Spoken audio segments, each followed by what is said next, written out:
Voilà comment former simplement un instructeur bénévole. On lui fait taper le nom du site. Une fois qu'il a tapé, on fait entrer. On le fait connecter avec ses identifiants SDJ. Là, je prends ceux de Ginette que j'ai rentré comme instructrice bénévole. Sign in.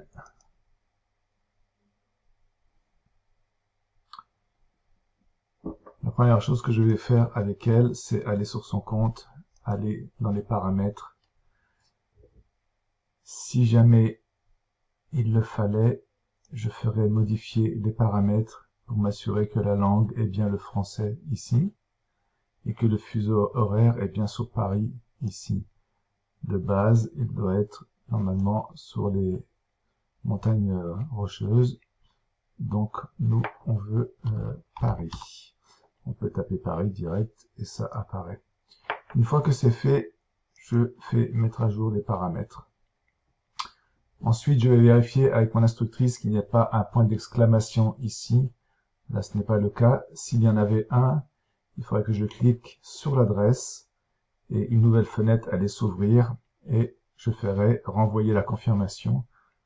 Ensuite, j'irai demander à l'instructrice d'aller dans sa boîte mail, de cliquer pour confirmer la validation de son adresse mail et du coup, le point d'exclamation disparaîtrait et lorsqu'il y a juste l'étoile, c'est bon.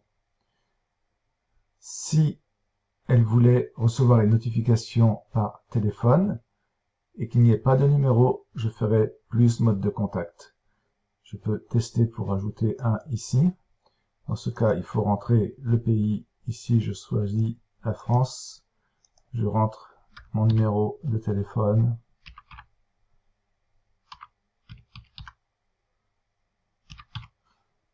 Je fais enregistrer un SMS et du coup, je vais recevoir un SMS en 4 chiffres. Une fois que je l'aurai reçu, je vais le rentrer et faire confirmer.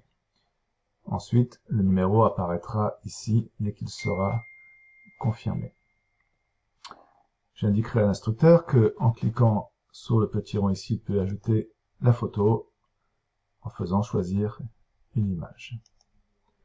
Après, j'irai dans les notifications pour l'aider à paramétrer ces notifications. Là, on voit qu'il y a plusieurs colonnes parce que j'ai rentré plusieurs numéros de téléphone et j'ai aussi téléchargé l'application sur le téléphone. Sans ça, il n'y aurait pas cette colonne. Et ensuite, donc, j'ai paramétré de façon à ce que les annonces soient cochées, les discussions soient cochées. Le billet de discussion peut éventuellement le cocher chaque semaine, c'est à voir. Et puis, les inscriptions, annulations, disponibilité sont cochées. Une fois que j'aurai terminé ça, tout simplement, je lui indiquerai d'aller sur le cours en cliquant ici. Et puis, je lui expliquerai tout simplement le fonctionnement de chaque bouton en n'oubliant pas de lui montrer à la fin mon numéro Zoom.